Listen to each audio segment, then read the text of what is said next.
Hello and welcome. Quite the turnout today. Glad you could join us to talk a little bit about redefining automotive and smart mobility IoT cyber risks. Matt, good morning. Hey, Jason, glad you could be here. I'm looking forward to the conversation.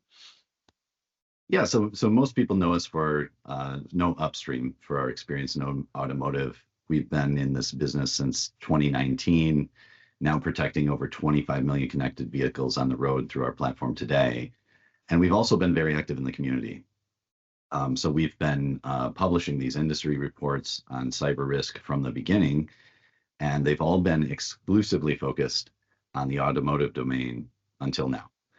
So today we want to talk about the 2024 H1 report, which calls out IoT cybersecurity risks. And this may seem like a pivot, while IoT may seem like a completely different domain.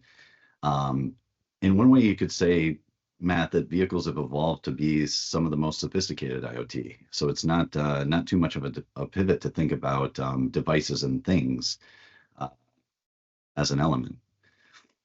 Yeah, it's a really important point to make, Jason, that the IoT is a pretty broad term. It means many things to many people. For us, there's a couple of key attributes of IoT that make it uniquely important and uniquely challenging. First and foremost, cellular connected IoT. These things, especially with 5G, they're getting more and more connectivity, always on, higher speeds, higher bandwidth. They also move around. Things that are connected to cellular, they're not bolted to the ground and stay in one place. They actually move, and that movement causes a lot of both opportunity and risk. Also unique is that IoT devices are becoming more software defined. It's no longer just a sensor out there.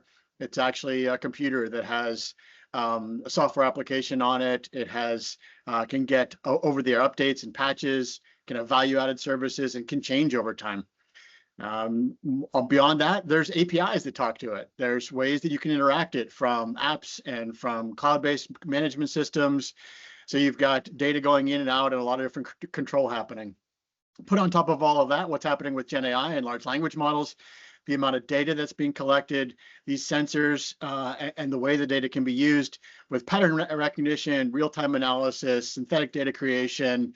You put this all together, and it's an extremely powerful category of device, but it's also a pretty amazing attack vector or target for a bad actor. And so this is why we focus on it and why we think it's something that really everybody pays attention to. Yeah, I think you make a bunch of important points there that IoT being a term that was defined probably even before connected vehicles, we're finding the common ground and trying to define what we're focused on. IoT can be misleading in that it's so general, right? But so if we take a minute and zoom out, looking back to our report at the beginning of the year, one of the things we focused on for automotive and looked at is this inflection point, that the scale has changed in the impact of attacks, and we saw a transition from basically experimentation to very large scaled impact and a motivation to maximize that impact. So it's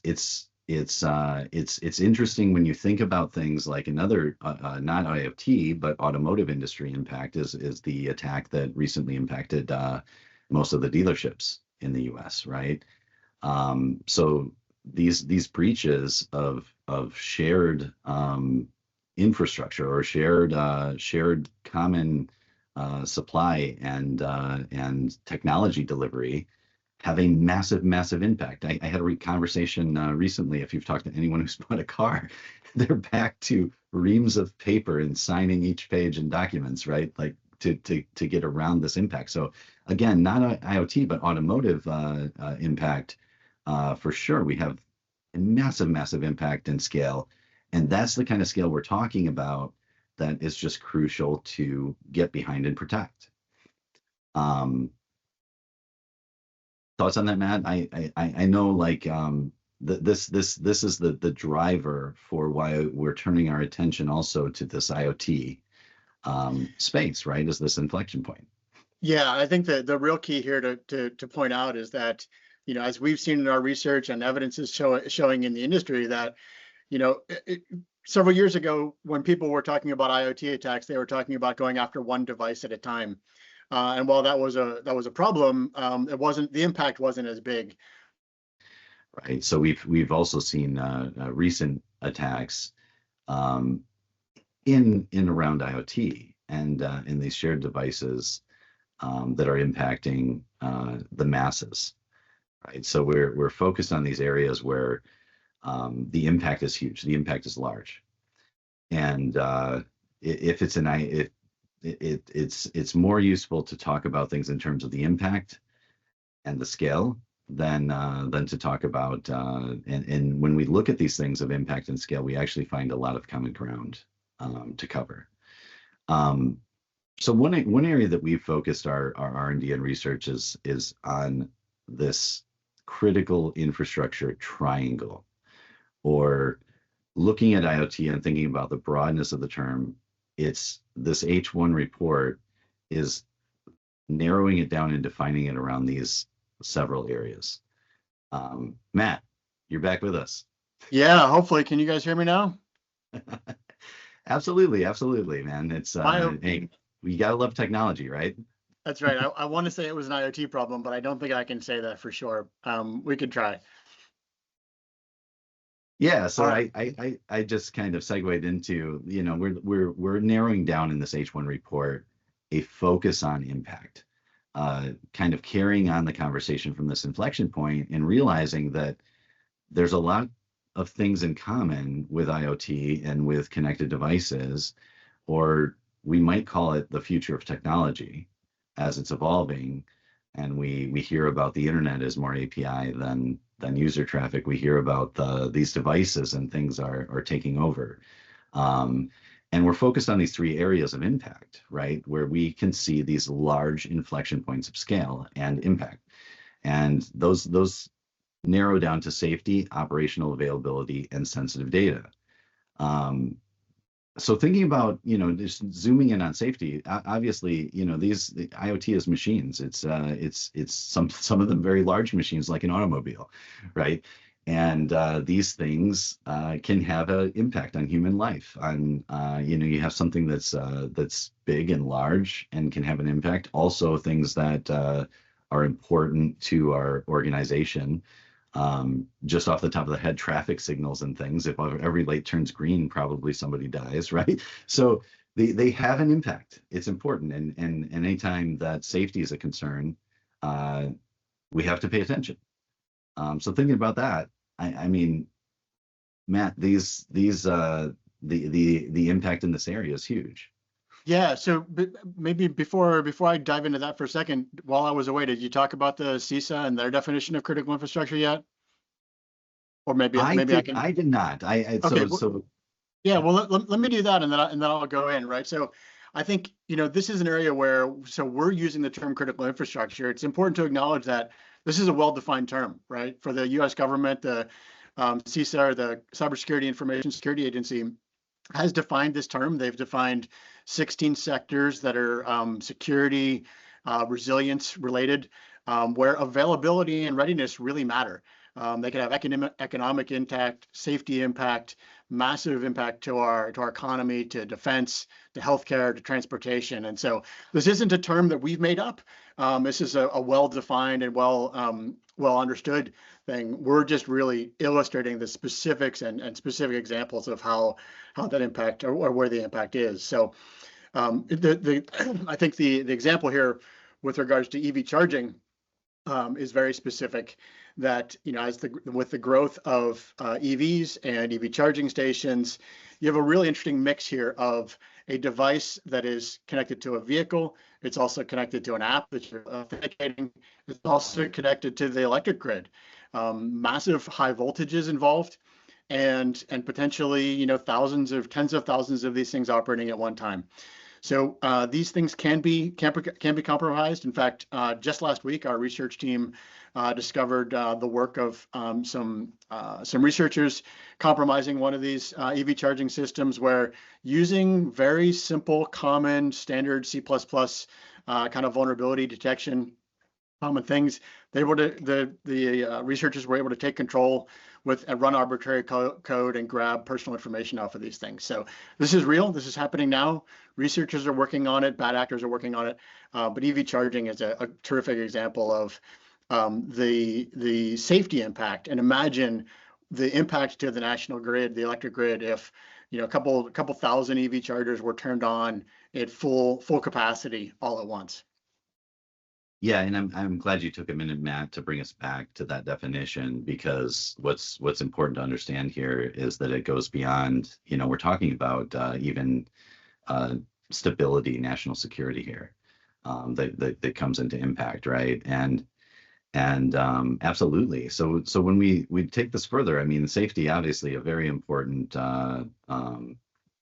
very important area to focus.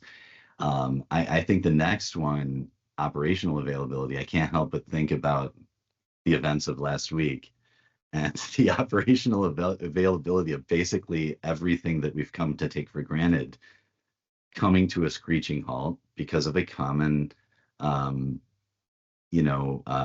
impact. This was not a hack. This was not an attack, but it was a common, shared infrastructure element that brought us to our knees. So when we think about this operational availability, and I saw, you see the things like on Twitter of like the flights over the U.S. and just disappearing, and like, wow, there's never been anything like this in the lifetime. We think about operational impact like that. That is the operational impact we have to keep top of mind in this domain and space, because these things that we're connecting absolutely can have that kind of operational impact. Yeah, so another good real IoT example of exactly what you're describing there, Jason. One of the things I was attempting to talk about earlier before my connection dropped was the trucking industry and the electronic logging devices that they're all required to use. So there's over 14 million of these connected to trucks all across the United States. These devices are used to track hours, to track location. They're critical to the operation of the trucking industry. These devices have been compromised, and the research here from Colorado State has proven that not only can they be compromised. There was a pretty big outage about a year ago where they were down for about a month. Not only can they be compromised, but these devices are directly connected to the CAN bus, which is sort of the backbone of a truck. And if you can attack the CAN bus, then you can attack things like braking and navigation and the transmission and engine control kind of thing. So bringing it back to availability, think about what we rely on the trucking industry for, right? There's from food and medicine to that package you ordered online last night that just has to be here today, right? We rely on this stuff. Our economy is based on this stuff, and having an impact to the trucking industry of just a couple of hours or a couple of weeks, or in this case, it was over a month where they had to go literally back to paper and pencil to operate. This is dramatic impact to availability. Yeah, absolutely. And that's that incident is a good example too of sort of this lockstep of regulation and technology, of where if I remember correctly, there was a pause and a delay in really what the plan was and how to proceed operationally, because we don't know if we can comply. Do we have permission to do this on paper again, right? Can we take care of our responsibilities and accountability and not get fined when our systems are down? In that case, there was the operators actually resorted to going to Reddit to discuss, what do we do now, right? Because it was really hard to figure out what to do. And so it was, using social media tools to figure out how do you respond to this incident and get back on the road to try to keep things moving. Yeah, it's funny. Reddit was also my source for the operational outage we just talked about last week, and for some of the social media becomes like for some of the dealership type things that were happening, right, where everybody's just talking about how do we have continuity, how do we continue to operate and do business with this impact. And I think it's good to have those policies, procedures, those things in place. But also we're seeing the absolute impact of this critical infrastructure and the need to protect it, because we absolutely have two hands tied behind our back without it. Yep, these are devices that we get tremendous benefit from. We need them to operate at the speed and scale that we want to in today's modern economy, but it does mean that we are extremely dependent on them. And I think we've seen this pattern with security, right? Where, of course, the business is always focused on functionality, on outcomes first. And so it gets quick and sloppy, it gets out there, and then we need to find ways to function and to do that securely. And often, cybersecurity is like an insurance policy. Uh, it's like something you're required to have. Maybe you don't want to spend a lot of money on it, and then you get hit, and then you buy the biggest insurance policy, and if you're super unlucky, you never get hit again. So it's a very tricky thing to work into what we're doing and how we're operating. But I think the impact, the trend that we can see, and it started really in auto, uh, is scaling larger and larger. If you think about the headlines last week, largest impact ever of an event, and that was not necessarily cyber, but also there's the criticality of this infrastructure, right? Um, they just keep getting bigger and bigger. We set new records every week, every month, every year. Yeah, the trend is only going one direction, for better or for worse. So let's look at the next one, and this is a fun one for me. I have a lot of background in the data space, and this is the genie you can't put back in the bottle. Sensitive data. Uh, we've had phrases from the inception of the internet that the internet's forever. It doesn't go away. You can't erase it because it's infinite copies as soon as it's out there. And we have these devices a lot of times pretty intricately involved in PII, in private data, sensitive information, very sensitive. I mean, there was just a very major cellular leak of phone calls and text messages, when you think about the data mining around that, when you think about the information that was just released to the world, and how much vulnerability there will be in the coming months, in the coming years, from that one incident. It's enormous. It is. So there's IBM has done some pretty good research about the sort of economic impact of these kind of mega breaches. They define a mega breach as over one, I think it's one 1 terabyte of data, I think is what they define as the magnitude of a mega breach, something on that order of magnitude. But it's over $40 million of a potential impact, right? It's not just the data that's lost, it's the process that you go through from escalation and notification, bringing on a third party to help remediate and deal with the problem, GDPR issues that you're going to run into, industry-specific violations you might run into, the lawsuits, in the dealership outage. Last time I checked, there was over 25 different lawsuits against that one dealer or that one vendor. Again, not an IoT thing, but a great indication of the magnitude of the impact of data loss and the economic impact of dealing with sensitive data loss. It doesn't end, and to your point, will go on for many, many months as we learn the impact of these breaches. Yeah, it's interesting that definition is based on the size of the data, because to me personally, I can think of a 9-digit number that has maximum impact to me versus everything else on my laptop, right? So like I think there's different ways to look at these things, and obviously, like you think about things like the Coca-Cola recipe is probably not very long, but very very sensitive and secret. So We and obviously things like that will not be shared among the masses, but we do have things sensitive to individuals, and we have to be very aware of that. It's super important to reputation and credibility and trust, and our ability to gain trust and do business going forward in the future. So as we look at this, and let's dive in and double click a little bit on the H1 report. We've laid out a little bit of a layered methodology here of looking at and addressing the attack surfaces.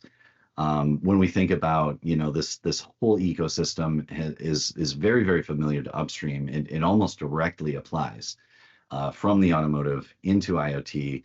When we think about the multi-layered surfaces, the attack methods, the importance of APIs, the importance of telemetry, OTA updates, everything involved, and we look at the surface area, we think about things like the OWASP top 10 of API, and that guarding those distributed application logic areas becomes super important. So for better or worse, these devices are communicating in a different language than humans do. It's REST, it's API, it's MQTT, it's WebSocket, it's all of these data streams, right, that have critical private information. They're critical to safety, they're critical to operational availability, and we need to protect and secure them. We need to understand those, and as mentioned earlier, the malicious actors are enjoying the scale. They're maximizing the scale. This is feeding directly into the ransom that will be demanded of a company, is the impact that they see and the line of sight they have on that impact, and what they think that company will be able to pay and deliver to get them out of the hotspot, to get them out of the hot seat, right? Yeah, when I when I look at a chart like this, it sort of makes me think of just sort of working in the cybersecurity industry for many, many years, right? We've known that defense in depth and zero trust and these kind of concepts that are required, you can't deal with cybersecurity at one spot. You have to deal with cybersecurity at every spot, every device, every connection, every application, every protocol. You literally have to think about every piece of it, and you can't just come in with one part. You can't just say, oh, that device is secure, or that API is secure, or that cloud host is secure. They're all connected, they're all changing, they're all interacting. And so to me, what this picture is really talking about is the complexity, the interconnected connectivity of it, and the scale. We keep coming back to scale, but when you're talking about IoT and you're talking about hundreds of thousands of millions of devices, the ability to find one crack, one weakness, and have impact at massive scale is kind of unprecedented. Yeah, absolutely. And I wanna transition a little bit to, we don't want to just build up the monster to this big scary thing that we can't address and we can't attack, right? And I want to talk about something we've been evangelizing a lot, and that's the importance of regulation, and actually I like to say methodology, because at the end of the day, we see these things come from industry. We've had things like in other industries like PCI that are very industry driven. For automotive, it has been regulation driven. It's been driven in the UN in the UK, the EU regulations R155. We have a lot of these things, and what we've seen in the USA is we don't have that enforcement, but in our work with autos, we've seen them take that as a guide, as a methodology. That is the industry methodology that's coming up in, and if anyone wants to do business globally, is important. So we've seen it also be a guide outside of its jurisdiction. And there's a lot here to work with, and thinking about how we're viewing this as Upstream, that there's a very easy transition into IoT and securing devices and other pieces of critical infrastructure, EV chargers, and all of these things. And we can take and apply the same methodologies and terms. I think we have something important to talk about here. Yeah, I think the piece of it that I like to refer to is the UN R155 Annex 5.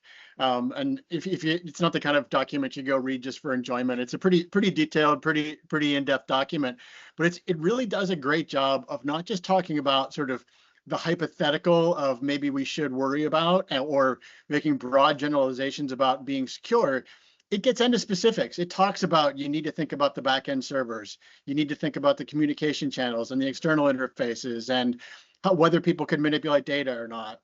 It talks about dealing with software update processes and over the air and denial of service. And it really lays out a really very clean, very well, easy to understand sort of map, if you will, of what needs to be dealt with. And it was obviously, designed for the automotive industry, but could very easily be copied, replicated, slightly modified for IoT in general. Yeah, Matt. So there's two takeaways I'd like to just emphasize from that. And one is the very well laid out methodology and approach. And the second being the application specific references. So what they do in Annex 5 is it's very prescriptive to automotive. It's an excellent example. And I think, when we're looking at the broader IoT space, it's a super helpful for us to go to that and look at that for the methodology. Then look at the specific, examples that are in automotive and think about those from the technology, the device, because often, we hit on this at the beginning. IoT is so broad. It means a lot of things to a lot of people. And it's very, very different as you shift domains from, say, EV chargers to, I don't know, drones to all of the other things that we have connected and are connected in the same way as connected vehicles. But the key there is we have a great foundation in the methodology that's laid out.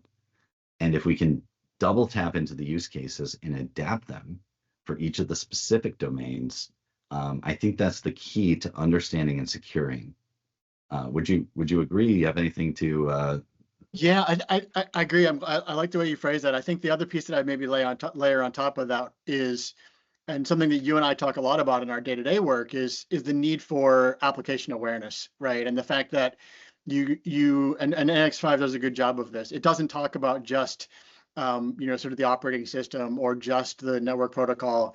It acknowledges that there's an application here, and understanding what these devices are doing and why they're communicating and what's okay or what's not okay, the domain awareness of it is actually quite important to really being able to do a terrific job at making sure you're secure and identify anomalous behavior or malicious actors before they actually cause harm. You're giving away our secrets here, Matt, because our customers know that we're very deep in the application and data layer, and that tends to be the secret to a lot of the things we're delivering. So just to wrap this discussion up, I think it's a very interesting. I think we're having a lot of really interesting discussions around this because, of course, every time we publish the reports, we have the executive overviews that we're doing. We have a lot of interest and a lot of community discussion. And by the way, the reason the reports have been getting so good is we're listening to the feedback, we're participating in the community discussion around it. And this one is very interesting. It's we're finding a lot of domains that we're connecting the dots. It's like, obviously, this is an extension of what we've just done in automotive. Let's continue to do that for the EV chargers, for the rest of the infrastructure, and use this as more of a compass guide approach to the security of future technology. So the ecosystem and devices, like this definition of critical infrastructure, is super important because it's a tip off to not just the regulation we have today, but what will come. Right. And the cyber risks have direct impact on operational availability, direct impact on revenue, on income, on reputation. And I think we have a good approach here in trying to steer these conversations into a reference architecture and guide from automotive regulation, R155, light years ahead of where we are on any sort of regulation or anything that we see in the IoT domain.